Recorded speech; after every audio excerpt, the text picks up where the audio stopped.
All right, welcome back. So time for another video. I'm trying to do a little bit more in terms of, doing this, get out of the funk of not making them. And so, yeah, let's see if I can keep this up for a while. So the first thing is, in the last video, I showed my workflow for grading class projects and class assignments. And I used a few new packages that I hadn't used before, notably Embark and Consult. I was also using Vertigo for the completion, and I'm pretty happy with those, and I'll make a video for those next time. But what I'm going to do today is I want to talk about buffer management or project buffer management, because in a comment on the video, on my last video, it mentioned project, which is a built-in buffer project management thing that comes with Emacs now that it's 28.1 or something like that. So for the newer installations of Emacs, it comes built in, which is pretty cool. And one of the things I'm trying to do is I'm trying to go a little bit more minimalist. I basically got rid of a lot of my config and I'm rebuilding it as I need it. And trying just to kind of streamline it a little bit. I kind of install a bunch of stuff and then it gets really bloated.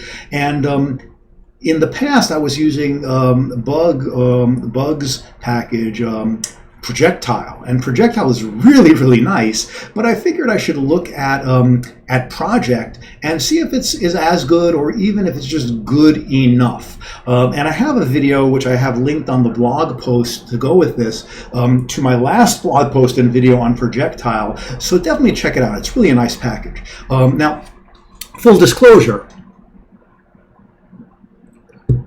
I don't use these things all that much, these project management, buffer management tools, all that much, because of just the way I work. Like most of the time, I'm just living in my main org file, and this is where I do most of my day-to-day, or I may pop into Mu4E for my email. So if I go, here, then I'll read my email. But again, I'm not in a, that's just kind of a separate jump into it, or I'll go to my RSS feed with Lfeed, or I've got in here I've got like my syllabi. These aren't really my syllabi. These are my weekly notes for each of my courses that I'm teaching. one for ethics, etc.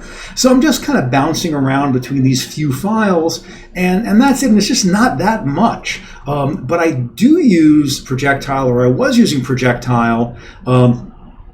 When I deal with development, so when I was making, when I'm making a little project, a side project, or when I do advent of code and I'm dealing with, dealing with code that has a data file and a couple of closure files and, that type of thing, then I use it. So I don't use it a lot. So if you're like a hardcore developer that's working with thousands of files, your experience might be different than mine. So, sorry, but for what I use, yeah, anyway. So the first thing is, I had to find out about this project thing. So I'm like, oh man, how can I find out? And the nice thing is you can use the built-in Emacs help. Now, I already was down there, but when you first bring up Emacs help, and I'll just do that again, Control-H-I, this brings up the info pages. And you could do this in a lot of different ways. But this is like all of the stuff, for like every package you've installed and everything you've done, it's all in here. And we can look at the actual Emacs documentation here, and I figured, okay, this way I don't have to search and find on the web old information, and I really should be using the built-in documentation more. So we've got Emacs, and then I can, I just poked around here, projects, and this is it. This is the project for basically the project library or package or whatever you want to call it. And so there's stuff for dealing with the command. So to switch between projects, you use Control-X, P. Go up a level here. The buffer commands, Control-X, PB or PK. So it looks like Control-XP is the prefix. That's a little different than Projectile, but so for Projectile, it was Control-PP, and this is Control-XP, right? And then here it can do stuff like open the files, etc., etc. So let's take a look. So let's quit out of the help and let's switch projects. So I did Control-C there because my muscle memory is still in Projectile mode. So Control-XP.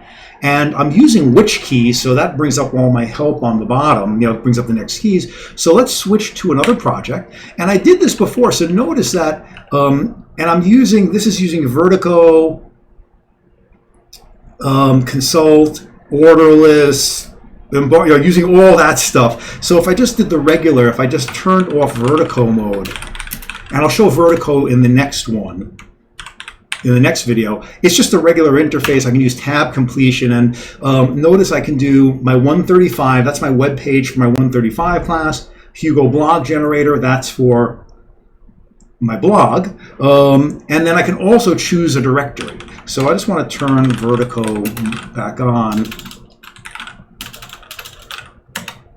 So XPP, and let's go into 135, and I can find a file, do a direct, I can do these different things here, but let's find a file, and I'll just bring in the README file. Not a big deal, it's just, my class web page, but I can use the other command. So Control XP, find a different file, and these are the files that are only in this project. So just take a look at these for now, and it has extra files. I'm hoping there's a way of culling this, like making it cleaner. Like, do I really need, these are like, do I need all of these files to be displayed? So I'm like hoping that I can, like, maybe there's a way of having it use the .git ignore or something. But like, we can then go to this make file or something, and and again, we can just pop around, and let's actually go to another project. See, Control XP. Well, actually,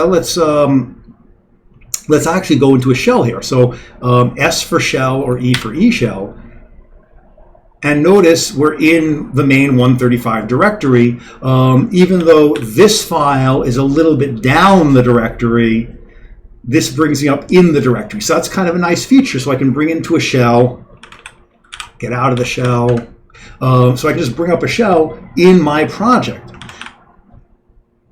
Other things we can do, project shell command, so similar idea, async version. I can switch to buffers, so I Control XB. Notice it's only showing me the buffers that I have. So I got my shell buffer that I was just in, which I exited the shell, readme, main, and then eglot, which automatically started for CPP. That's part of the LSP, language server protocol. So let's go back to the readme file. So it just cleans it up. It doesn't have all those other files, or it doesn't have my, like the ethics syllabus is not there, my main org file isn't there. So it's very similar to Projectile and how it cleans things up. So let's say we go to another project, or actually anything else here. Well, the other thing is you can kill all the buffers for this project with K. And it says kill all the buffers. I'm not going to do this right now. That was a cool feature, but I wish there was a way to list all the buffers in a project. Like kind of like an iBuffer situation. That would be a nice thing, because I may not want to kill all the buffers. I may just want to bring up a list of all the buffers. So I think Projectile does have support for essentially iBuffer for the project. And that would be a nice thing if this had it. I didn't see it here. So anyway, let's go switch project. Now, if you want to choose a new project, go here. One of the limitations I found on this is it's not as flexible as Projectile, where you can pretty much make any subdirectory tree a project. This only had support for like the version control-y stuff and EDE, the Emacs EDE. I forget what that stands for because I don't use it. But let's go to my blog and let's find a file. It doesn't matter which one. Why don't we get to using Emacs grading, my last blog post. So basically I can do so again, I can go XP file, and I'm only looking at the files here. Or I can go XP buffer, and this is the only buffer, but notice that it isolates the project, so I don't see the stuff that I saw for the other project. So it's nice management. It seems pretty much the equivalent of what you get with Projectile.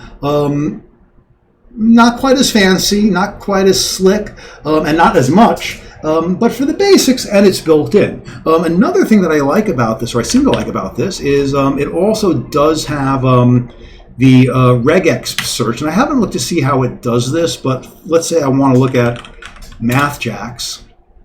And I think this is just using grep. It's kind of slow. It's not using ripgrep, but like let's say I wanted to look, I just knew I had MathJax and a bunch of things. So I can now go through here and I can be like, oh, well, let's look at this file or at this line in this file and pop around here. And that's kind of cool. If I now go XBP, now I have my xref for my search and this buffer, but I'd probably rather use what I showed in my last video, consult ripgrep. I'd probably use this because it's faster and funkier, and I can do this type of thing where I poke it into a buffer. Anyway, so I guess that's a little bit more to my liking. But the cool thing is you can use different things from different places. But anyway, this seems to be a pretty nice built-in. I haven't used projectile in a little while, but projectiles seem to be a little bit more expansive, a little bit more powerful, a little bit slicker in a lot of ways.